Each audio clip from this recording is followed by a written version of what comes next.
Hi everyone, good afternoon. I think you are doing well, right? Yeah. You are doing well. Thanks for the response. Is my video, audio, everything clear? And can you see my PPT? Please reply in the chat. Okay, let me launch the technical poll. It is fine. We'll be continuing. Okay. It's clear for everyone, right? Okay. Well, let's continue. Now, remember what we discussed in the previous two lectures? I hope you remember, okay? If you don't remember, again, please try to go through, okay? Don't forget that. Now we are going to continue the thermodynamics lecture. That is our third lecture for now.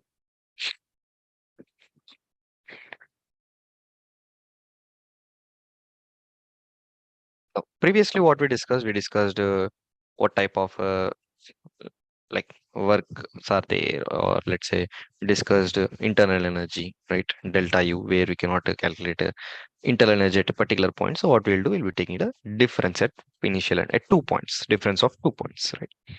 That we have seen. And other previous basics were some terminologies like state function, path function. These things we have seen. What is state function? Nothing but if the property is depending on the what is the initial state and the final state only. That is nothing but a state function. If the initial and if the property is depending on what path you are choosing, that is a path function. Okay, not only on initial and final state, but how you are doing that particular work. That is nothing but path function. Apart from this, we have seen some more types of terminology, that is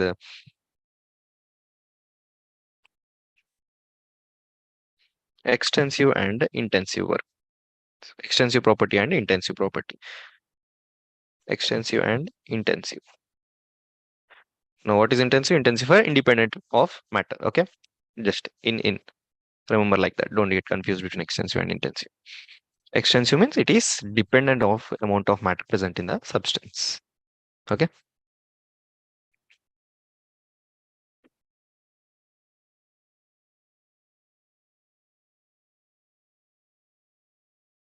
No. Next is we are for today we'll be discussing types of work, like types of work like reversible, reversible, or irreversible. These are the generally main types of works. One is reversible, one is irreversible. Okay. Now, other than this, we'll be seeing some types of other works, like is at work in we are doing it isothermal conditions, and work in adiabatic conditions. Right. These are some of the conditions we have seen: isothermic, isobaric, these things, right? Remember? And one more new thing we'll be seeing when work is done in free space, or let's say work is done in vacuum. Okay. This we'll be seeing today, okay, mostly. And if there is time, we'll be going to relation between enthalpy and internal energy also. Okay. Some of the formulas we learned from internal energy were delta U is equal to, from first law of thermodynamics, what we learned, Q plus W. Q is nothing but heat and W is nothing but work done. Okay. And one more formula we have seen where delta U is equal to integral of CV dt, or we also know that internal energy is a function of what? Temperature and volume. Okay. These things we have seen.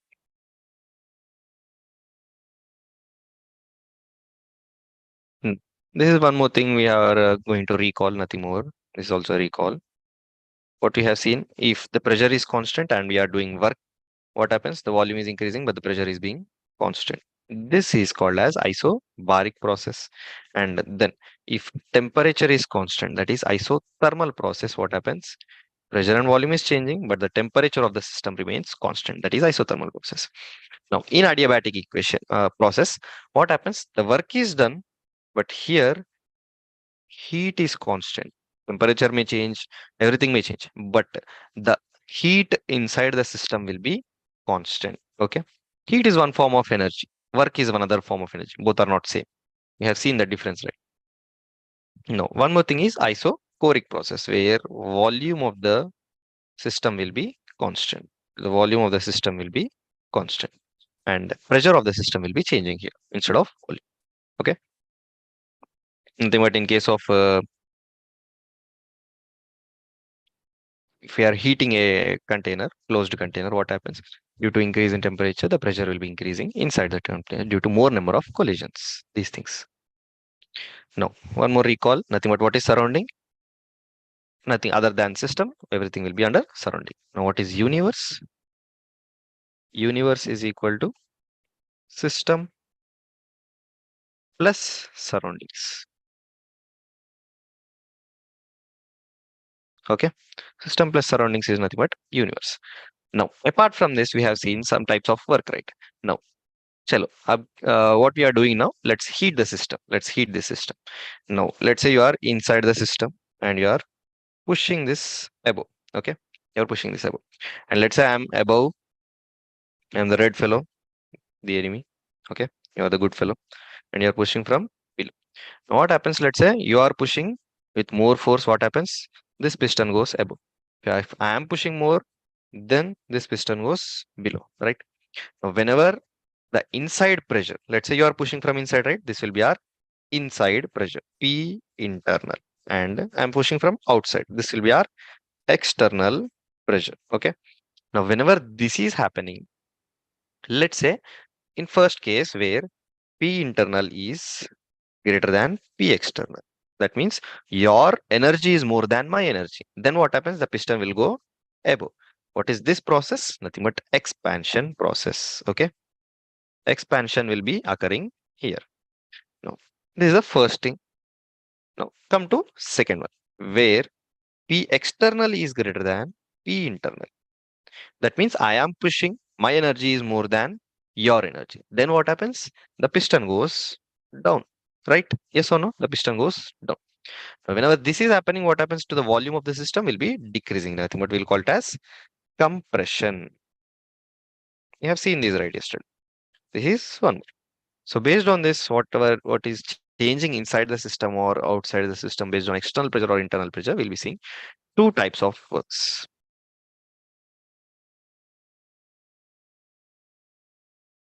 That is reversible work and irreversible work. We have seen this also some thing slightly. What we did, we removed the sand particles and this we have done, right? Now, in case of reversible work, what happens? The P external and P internal will be in equilibrium always. Slowly they'll be attaining equilibrium. But in case of irreversible process is not equal to P internal is not equal to P external. Okay, that's the main thing you need to remember here. Let's see briefly. In case of reversible work, we know that if you are taking a beaker and filling it with and keeping a piston over it or any airtight lid over it, and then we are keeping sand of 5 kilograms on it. What happens due to the external weight? It will go down. Now, it went out down, that's done. Now we are starting our experiment where we have removed 1 grain of sand and 1 grain again, 1 grain again. Now the difference will be very much small, right? 1 grain of sand has very much less weight. So difference will be very less and the P external and P internal pressure here, it will be in equilibrium. Okay.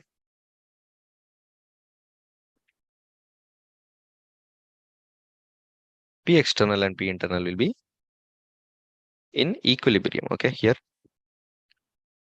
So that means initial and final steps are in equilibrium here. Can be attained easily from front to back, back to front in that way. This is nothing but a reversible work we discussed yesterday. Process can be reversed at any moment. Take infinite time for completion, right?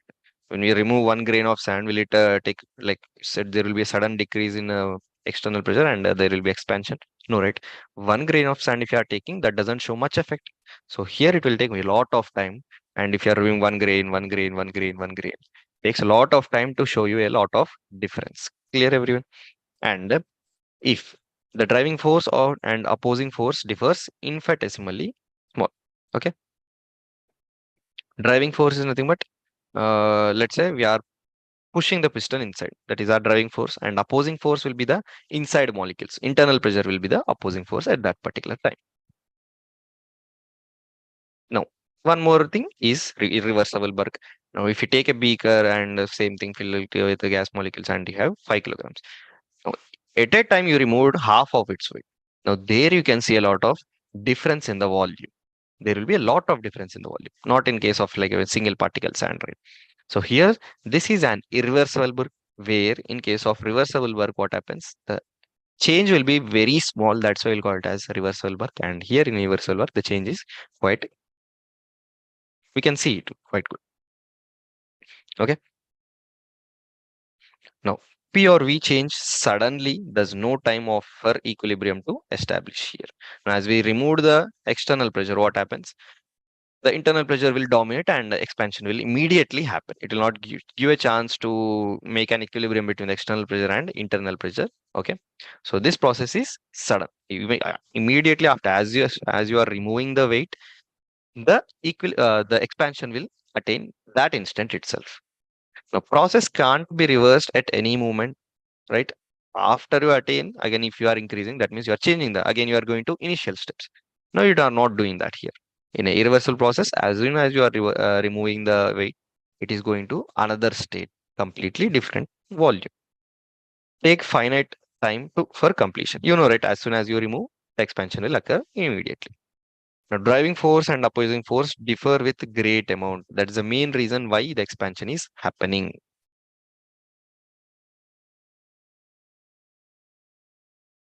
Now, are you ready for a concept test? In a process, 701 joules of heat is absorbed. He's saying that 701 joules of heat is absorbed. Right? Heat symbol is small q, and he's saying that 701 joules is absorbed. That means it is work done on the heat is absorbed by the system or emitted by the system. It is absorbed, right? So if heat is absorbed, the sign is positive. Now, next he's saying that, and 394 joules of work is done. Work W is equal to 394 joules. Work is done by the system. Clear? It is done by the system. Again, the work will be negative. Okay. What is asking? What is change in internal energy? We know the formula, right? Based on the first law of thermodynamics, delta U is equal to Q plus W. Right? If you do this, plus 701 joules minus 394 joules. If you want to write it in more detail, you can have a look at here. The same thing, these are the sign conventions. What is happening? Whenever the piston is going inside, that is compression is happening. Work done on the system, work done will be positive. Whenever the piston is coming outside, that means expansion is happening and work done will be negative. Clear? Now, same thing if you go to heat. If it is absorbed by a system, heat will be positive. If it is emitted and absorbed. Emitted, heat will be negative. Okay. If heat will be negative if it is emitted by the system.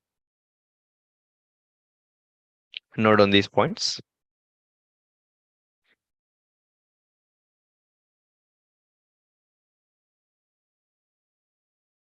The answer will be how much? 307 joules. Okay. Just be good with the sign convention. What you need to use when and what. Oh, this is some intro about the next coming topic which we are going to discuss.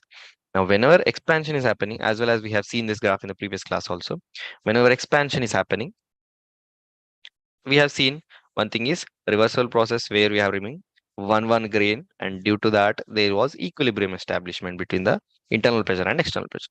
But when we are discussing the irreversible process, there was no equilibrium with the internal and external pressure. So it is mainly depending on what is the external pressure we are putting on it. Okay. So work done is nothing but how much? Minus P external into delta V. Okay. Now, in case of reversible, what is there? P external is equal to P internal, right? P external is equal to P internal. Nothing but the work done will be a reversible process and it can be interchanged from initial to final steps. Okay. Now, whenever we see about work done in irreversible process, here the P external is not equal to P internal. Okay. So it is not a reversible process. That's why we'll call it as irreversible process. In this case, as the P external is already acting on it and nothing is happening. The work done will be very much less. This will be our P external work, where the pressure is constant. External pressure is constant, right? This is all by our P external, and the volume will be changing based on whatever P external we are using here. Okay, this is irreversible process. Now, as soon as you keep the weight, that's it. It will instantly change. Whatever in external pressure you are giving initially, the same pressure will be at final state also. The same thing will be there. No. In case of reversible process, no, as you are removing one grain, the changing, so the it will be a hyperbolic curve. Okay. Now, in this case, if you want to do the work done based on the graph, nothing but area under the curve will be giving you work done. Area under the curve. This red line will be giving you the work done by irreversible process, and this pink or purple, whatever you think, that will be giving you the work done. The area under that graph will be giving you work done by reversible process. Now, if you see this, which work done is more, right? The reversible process is covering a lot of area when compared with the irreversible process. So whenever expansion is happening, the reversible work will be more than irreversible work. Okay, simple thing. Now, this is a different case in case of compression again. No, the same work is done in reversible process. Whatever undergoing in expansion, the same thing will be undergoing in compression also. This will be our work done in reversible bus, the purple, right? That work is not changing. That is the same. Area under curve will be same. But in case of irreversible process, what we are doing, we are changing the external pressure.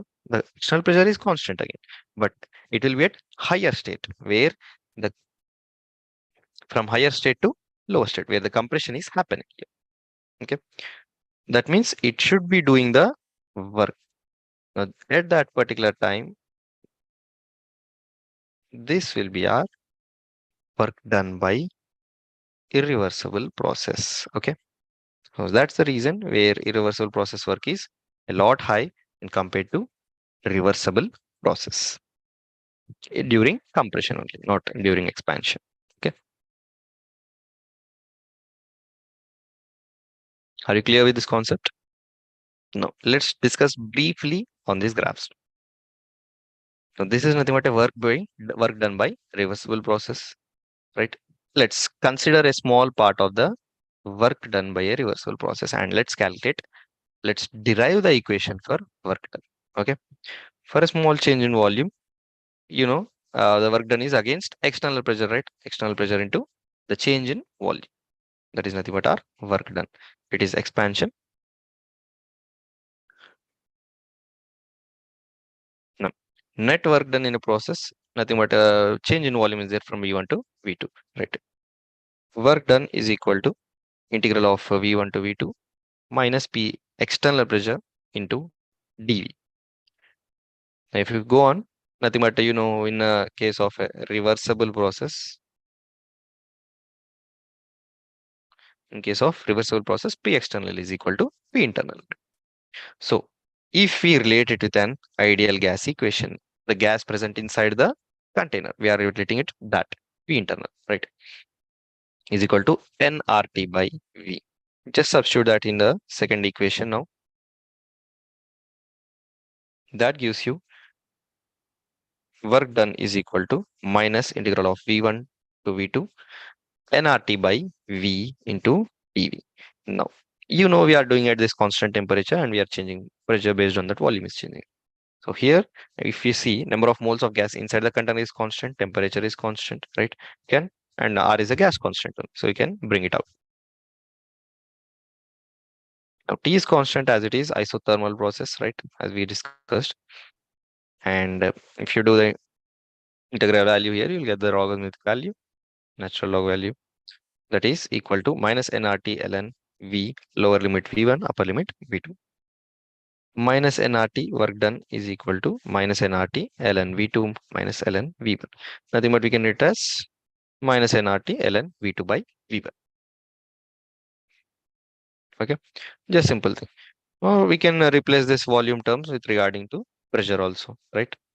Can you remember Boyle's law where P is inversely proportional to volume?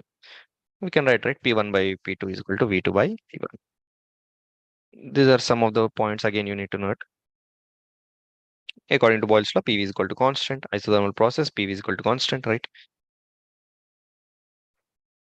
P1 V1 equal to P2 V2, P1 by V2 is equal to V2 by P1. Now you can directly substitute in case of V2 by V1, that is P1 by V2, ln P1 by V2. The same thing, nothing changes here. Just try to remember these points. Okay.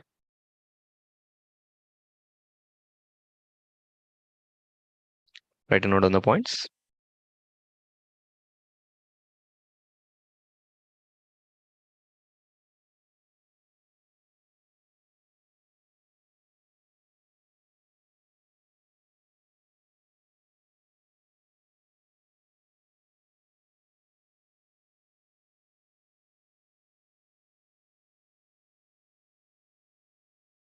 चलो अभी तक समझ आ गया ना. बस ये main था. समझ गया ना. Reversible work, how to derive the equation, that's not important one. Like if you understood the process, that's enough, more than okay. You need to know what signs you are using when compression is happening, what signs you are using expansion is happening.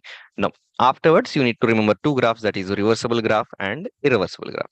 Now whenever compression is happening, you know reversible graph is always in equilibrium, so that is the main reason why P external is equal to P internal. Okay, so because of that only the external reversible work is, the area under reversible work is very much when compared to area under irreversible work. Now let's say we are taking 2 moles of an ideal gas.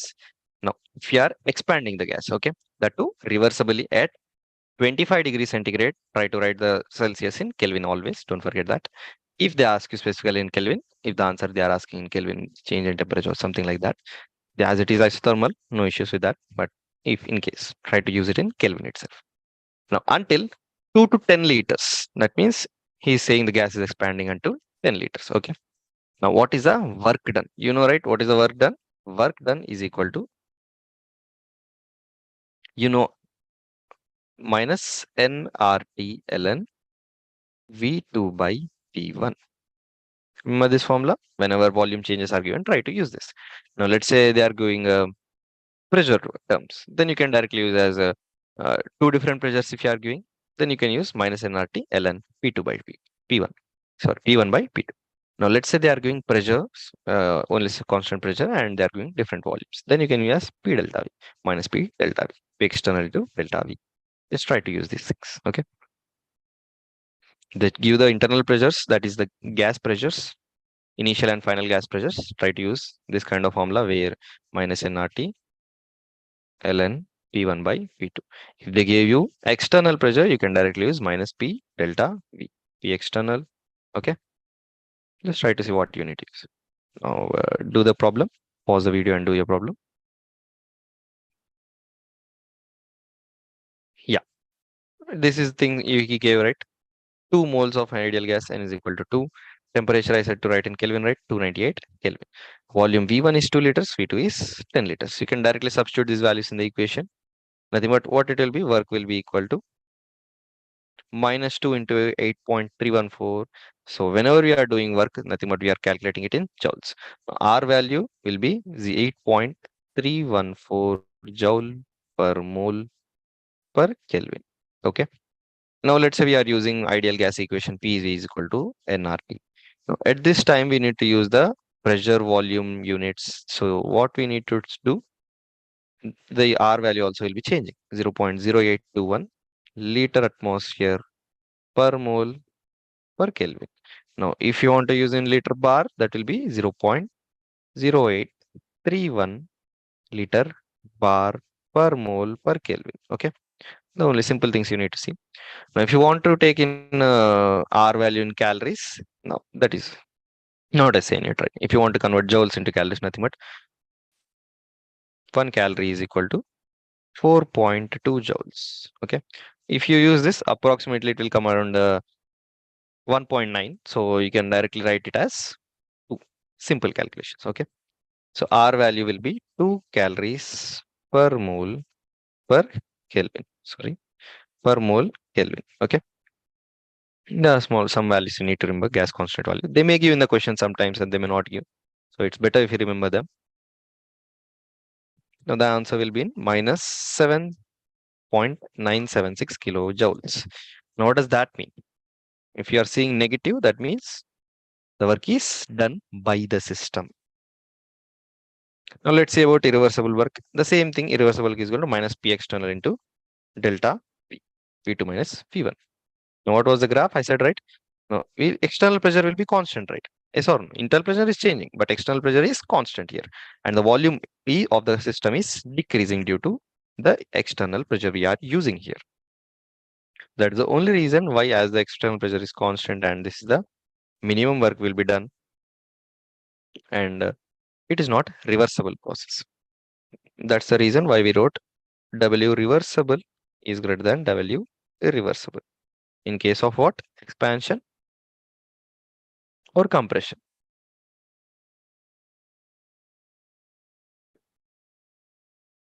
Yeah, you are right. Okay, fine. Let's move. Now, it can also be found out by calculating the area under the curve for PV graph as it takes place in finite steps. You know, right? The reversible work takes place in finite steps, and reversible work like takes place in infinite steps. Okay, and as well as it will be in equilibrium. But in case of irreversible process, the P external and P internal will not be in equilibrium.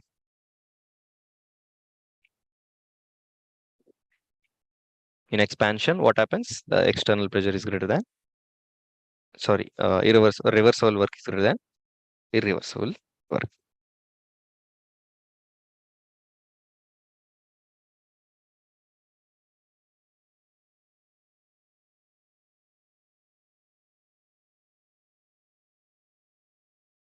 In compression, what happens? Irreversible work is greater than reversible work. In case of expansion, reversible work is greater than irreversible. So try to don't forget this one.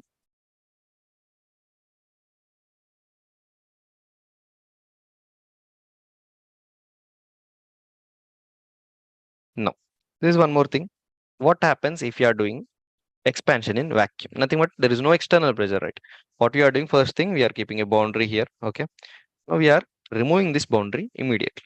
Then as there is no pressure on the other side, what happens? These molecules will be dispersed in the vacuum. As soon as the partition is removed or the boundary is removed, there will be expansion. Okay. No. As there is no external pressure, simply there is undergoing expansion. So that is no work is done under external pressure, right? As external pressure is zero, there is no need of any work there. So in free expansion, work done will be equal to zero. Okay. This is what is happening. They will be dispersing.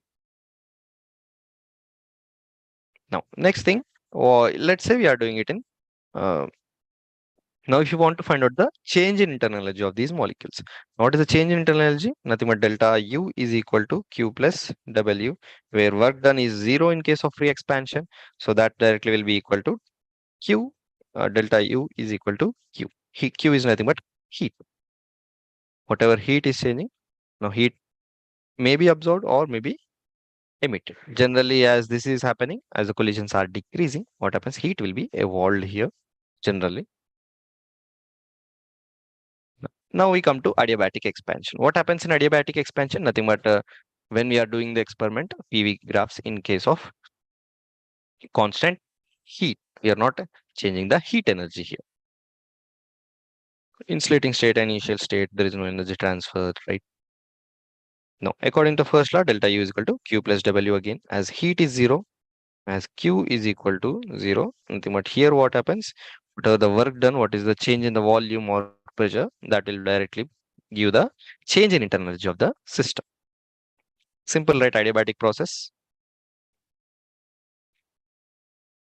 Next one is isothermal expansion of an ideal gas. Until now, what we have seen, one is reversible process and irreversible process. In this, what you need to remember, in this case, if expansion is happening, work done by reversible process is greater than work done by irreversible process. In case of compression, work done by irreversible process is greater than work done by reversible process. They are the only things, small things you need to remember around this.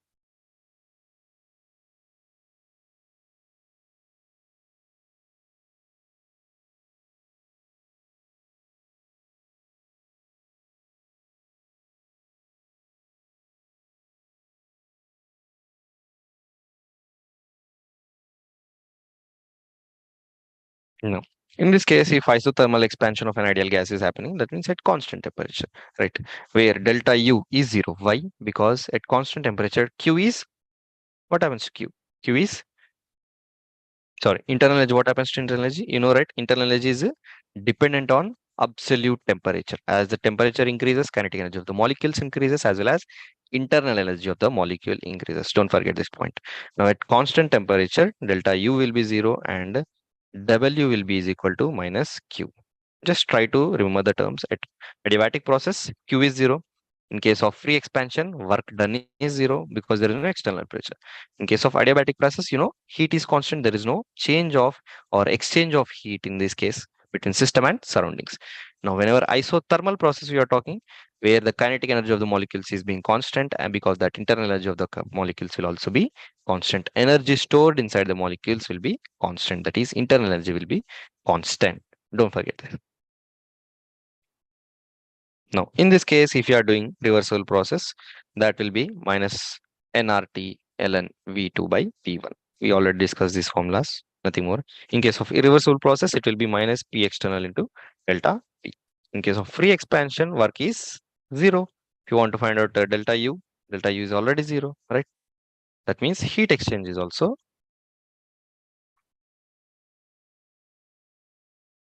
Now, are you ready for a concept challenge? Sorry. Pause the video and try to do it on your own.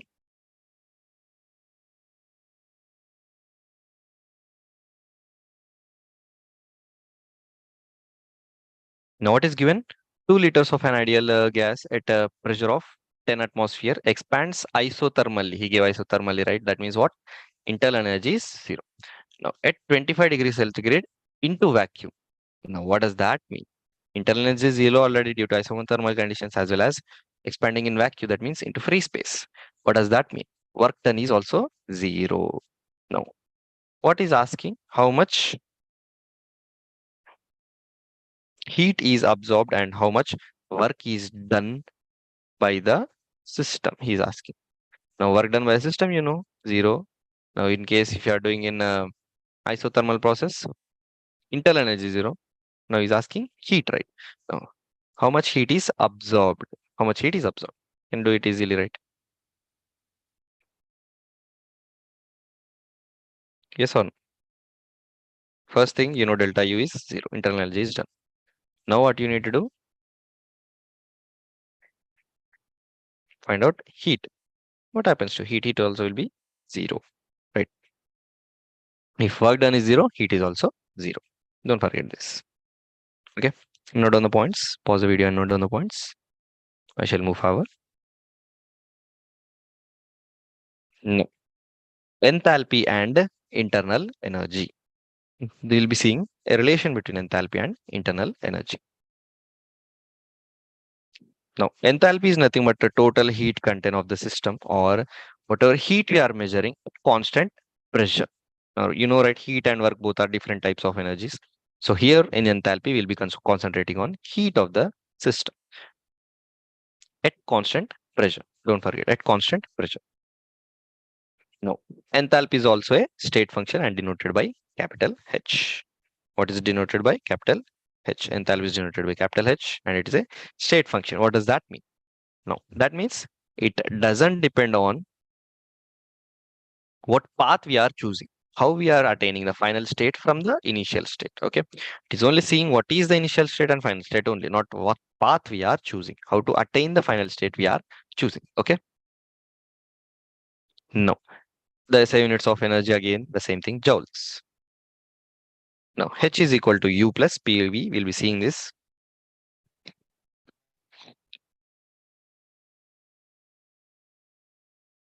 Total H can't be enthalpy, same thing. At a particular instant, you cannot find out the enthalpy. But what we'll be doing, we'll be using two different points to find out the difference in the energy. So that we'll be getting how much enthalpy is being absorbed or how much enthalpy is being released. That is the only thing. Now, if enthalpy is released, nothing but let's say you are burning firewood, what happens? The energy will be released, the heat will be given out, right? Now, this is nothing but exothermic reaction, okay? Uh, Nothing but when you are feeling the heat will be coming out of the system. From the wood we are burning, the heat is coming outside. This is nothing but exothermic reaction. Now, let's say what we are doing, we are keeping a hot water bottle in a fridge. What happens? The bottle will be absorbing the heat. Let's sorry, not that example actually. Okay. For an endothermic process, let's say you're taking salt. Salt is a good example for this. Salt, if you are adding into water, it is not an exothermic reaction. It occurs spontaneously, but it's a endothermic reaction. Dissolution of salt in water. Don't forget this. It is not highly endothermic, only slightly. Just it is enough. Whatever the room temperature is there, that temperature is enough to give the energy for salt to dissolve in water. Is that less endothermic? Okay. No, exothermics, that means energy is released by the system, and energy is released from the system, that is negative, and endothermic system, delta H will be positive. Absorb, delta H will be positive. Try to see the terminology. Don't forget. Whenever heat is released by the system, that is negative. Whenever heat is absorbed by the system, that is positive. Not heat, I say enthalpy. Okay.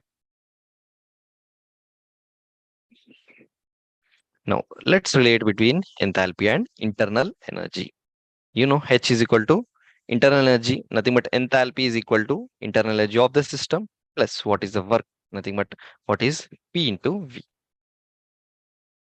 Now, delta H is equal to P delta V plus V delta P. But you know, enthalpy at what constant pressure or constant temperature? We'll be doing that at constant pressure. We'll be calculating enthalpy at constant pressure. So the V delta will be gone. Where we'll writing as delta H is equal to delta U plus P delta V. Okay. Now let's say we are having an ideal gas. Okay. A reactant is converted into B products. Now we can again relate this P delta V in terms of delta N into RT, where the number of moles of the products and reactants are involved. Just to interconvert this equation, what we'll be doing, we'll be assuming a reaction of an ideal gas, and where we are writing for reactant PVA is equal to Na into RT, PVB is equal to NB into RT. Here you can write as PV total is equal to N total RT, right? If you are taking the difference in number of volume, that is nothing but delta VB minus VA is equal to NB minus NA into RT. Difference in the moles of gas and the difference in the volume of the gas. See this exactly. You can see here what happens. We are writing it individually and then we are doing it. Where P delta V is equal to delta N gas RT, and if you substitute that, what we'll be getting? Where delta H is equal to delta U plus delta N R. Okay. So let's say 2 moles of gas is coming to 1 mole of gas, where minus N delta RT minus delta N RT will be there. If 1 mole of gas is converting 2 moles of gas, then plus N delta R, delta N RT will be there. Same thing, small calculations.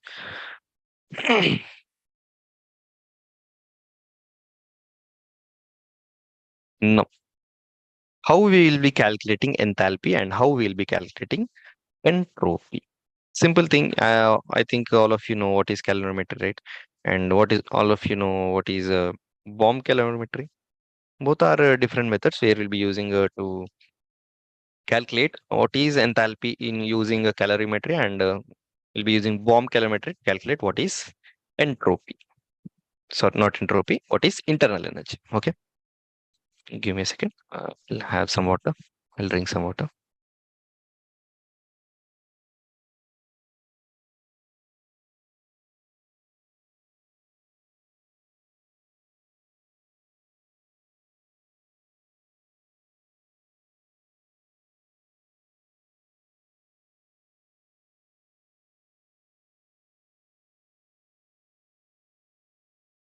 Now, let's see what happens in the calorimetry. Okay. Simple thing what we'll be doing here, we'll keeping the sample and heating it. So that we'll be recording the temperature change and we'll be saying what is the enthalpy. Now, this is a setup what we'll be seeing where we'll be measuring it at constant temperature itself. So there shouldn't be any kind of pressure change here.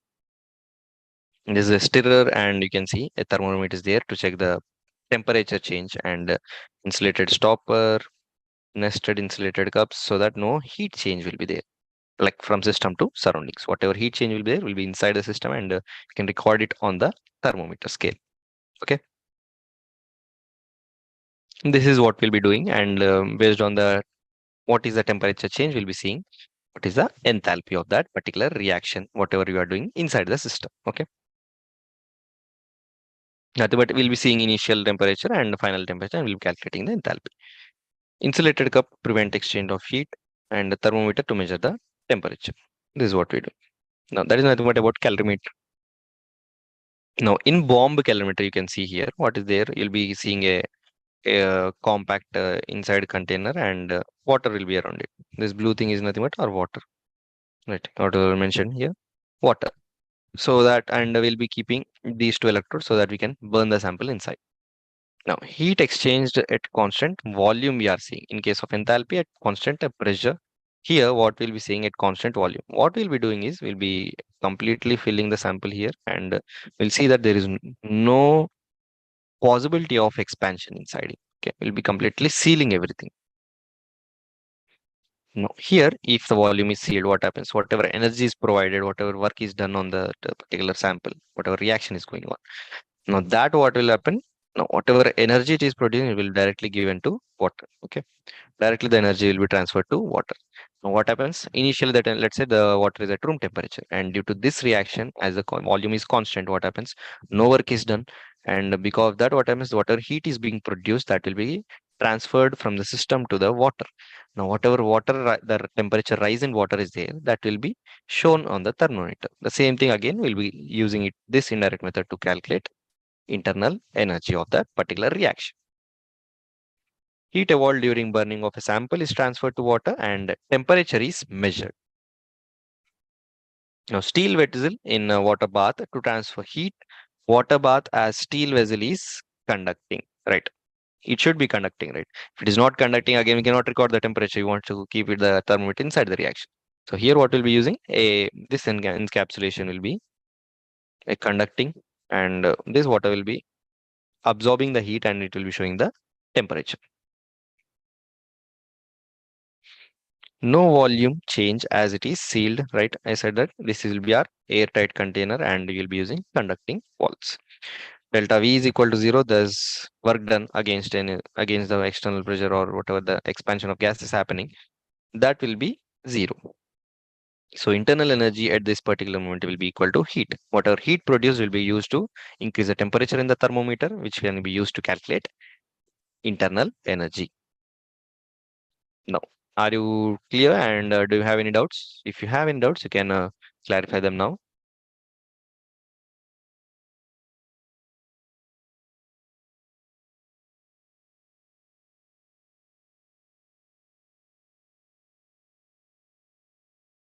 Okay, if you don't have any doubts, let's do this then. The reaction of cyanamide with dioxygen was carried out in bomb calorimeter and delta U is found to be minus 742.27 kilojoules per mole. Calculate enthalpy change for the reaction at 298 Kelvin. Try to pause the video and do the problem. Just try to think what is happening here. First, initially, try to see what is the moles change. What is the gaseous moles change?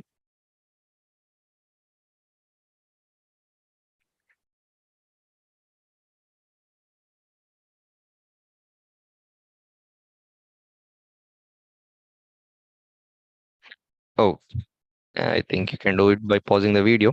Now let's see. Or let's wait. Answer in the poll once.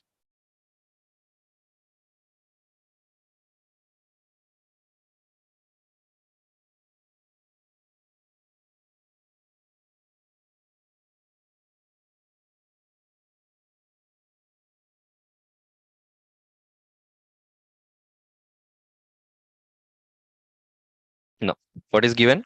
Cyanamide is given, nothing but NH2Cl is given, and dioxin is nothing but O2 is given, is carried out in a bomb calorimeter and is asking what are the products. When both these two gases combine, obviously CO2 to come, right? Now let's see what happens here. Now this is the balanced equation where N2CN is reacting with oxygen to give N2CO2 and water as our products. How many gaseous reactants are there? Two gaseous reactants and two gaseous products. Now let's see what are the moles of gaseous reactants and products, where delta Ng, number of delta N gases, is equal to moles of gases. Change in moles of gases is equal to 2 moles in the product side, 2 minus 1 mole of cyanamide, and 3 by 2 moles of oxygen. That is 2.5 moles, that will giving us minus 0.5. Now, that expansion is possible here, right, in calorimeter, but there is a possibility of compression, right? Yes or no? Can we stop that? So here what will happen? Delta H is equal to delta U minus 0.5 RT. Okay. Now if you take the R value in joules again, 8.314, if calculate everything, you'll be ending up with minus 1.238 kilojoules per mole. Okay. Now you can directly add this to delta H is equal to delta U minus 1.238 kilojoules per mole. So that will give you minus 743.58 kilojoules per mole. Now, next we'll be seeing heat capacity. Until now, what we discussed, we have seen irreversible work, reversible work, right? We have seen reversible, irreversible, work done at free expansion or vacuum, and we have seen work done in adiabatic process,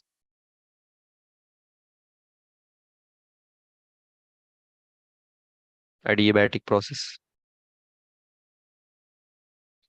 we also seen work done in isothermal process. Now, in adiabatic process, what is zero? As what is constant? Q is 0, right? Q is 0, where internal energy is directly equal to work done. Now, in case of isothermal, work done is 0. Sorry, delta U is 0, internal energy is 0, right? Where W is equal to minus Q. Now, in case of free expansion, work done is equal to 0. So, delta U is equal to heat. Okay, these are the things you need to remember in these cases. Now, in bomb calorimeter, what is constant? In bomb calorimeter, volume is constant. Okay, volume constant. In calorimeter, what is constant? Pressure is constant. Okay, don't forget these. Just try to remember these things.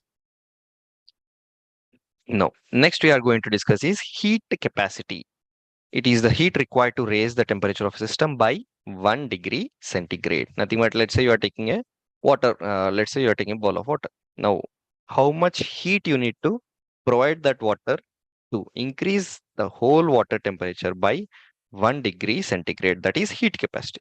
If I say molar heat capacity, then you need to take at least 1 molar. If you are calculating the heat capacity for 1 molar, that is molar heat capacity. To check general heat capacity, nothing but whatever content you are taking, 1 liter of water, 2 liters of water.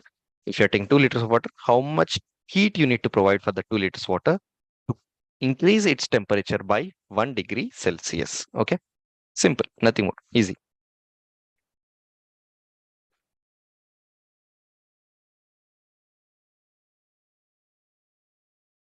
No, properties of heat capacity. What do you think the properties? Will it be a state function or path function? And it is extensive property. That means it is not depending on whatever matter you are taking, whether 1 liter of water or liters of. How much heat it will be requiring? It will be constant. Okay. For 1 mole, whatever heat is required is constant. More C means more heat required to raise the temperature, right? That's what we have seen. How much heat is required to increase the temperature by 1 degree centigrade. Now, if you see, heat is nothing but directly proportional to temperature. As we increase the temperature, heat also will be increasing. Q is equal to C delta V if it's at constant volume, CV delta V if it is constant pressure, will be Cp delta V. Heat capacity, nothing but capital C. Now, SI units again, joule per Kelvin. Okay. Joule per Kelvin, nothing but C, if you see here, C is equal to Q by delta T. Q is nothing but joules, temperature is nothing but Kelvin, joule per Kelvin. Now, how many types of heat capacities are there? Like, as we discussed before, there will be first thing, molar heat capacity when we are doing it for exactly 1 mole. Let's see. Note on this point, molar heat capacity nothing but heat required to raise the temperature of 1 mole of a system by 1 degree Celsius. Okay. To raise the temperature by only 1 degree Celsius for exactly 1 mole of the system. That is nothing but molar heat capacity. Okay. This is an intensive property that is dependent on the independent on the mat. Sorry, heat capacity is dependent on matter where it is for 1 liter and 2 liters it is different. The heat capacity is different. For 1 liter of water it will be different heat. For 2 liters of water it will be more heat.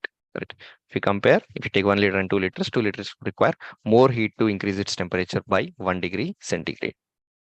In case of molar heat, we are taking 1 mole. So the heat required for 1 mole will be always constant for a particular compound. Okay. That's why molar heat capacity is intensive property, but heat capacity is extensive property. Okay. Cm C by N, N is always 1. Q is equal to Cm delta E. Same units again, same thing, right?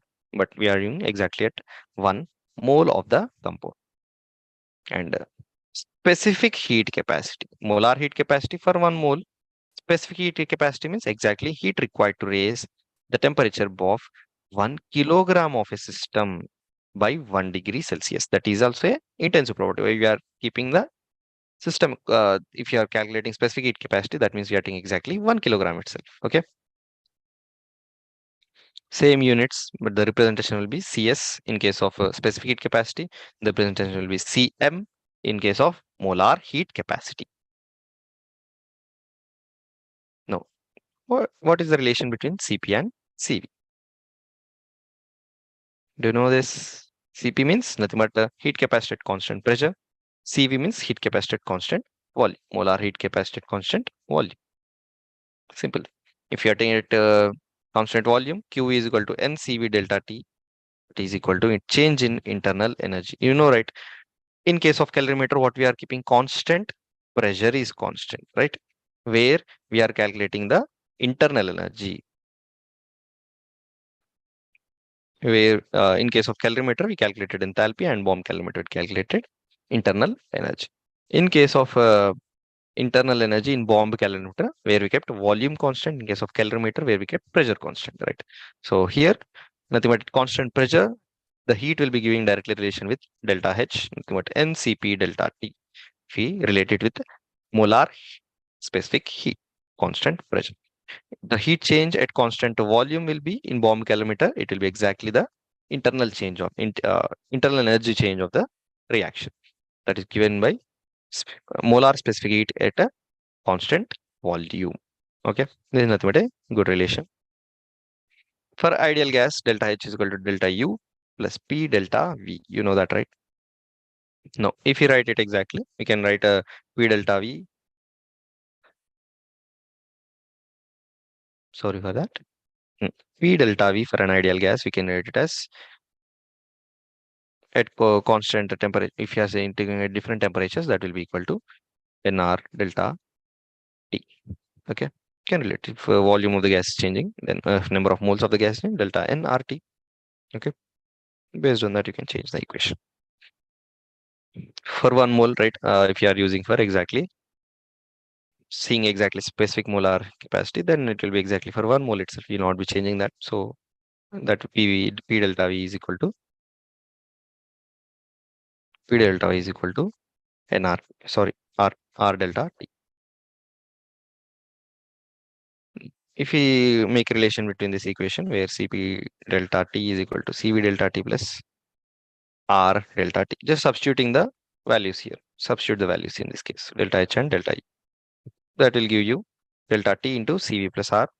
If you rearrange that, Cp is equal to Cp is minus Cv is equal to R. Okay.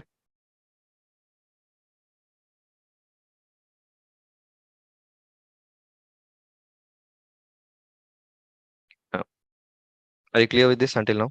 Today for today's topic. If you're clear, just summarize the topic and let's close it for today. One thing, internal energy is nothing but total energy stored in the system, in the molecules of the system. Internal energy is the total energy stored in the molecules of the system. Stored in molecules of the system. Okay. Now, what is the mechanical work? Nothing but against P external, where is equal to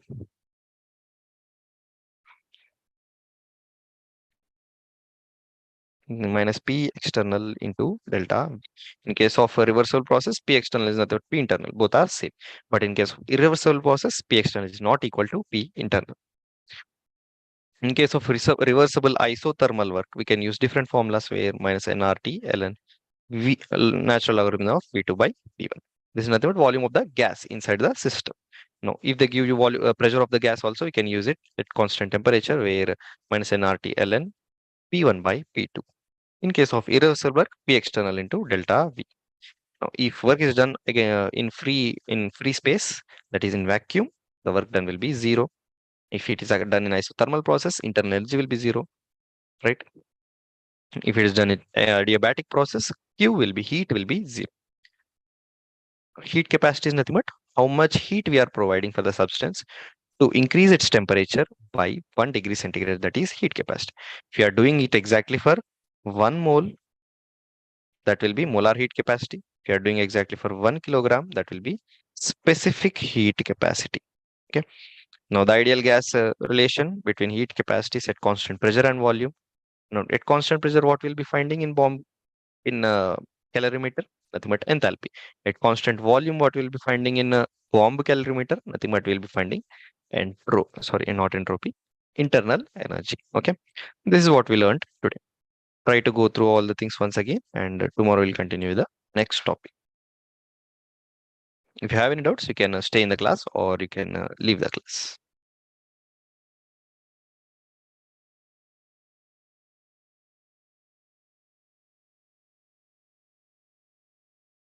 Okay, thank you. If you don't have any doubts, let's close this section.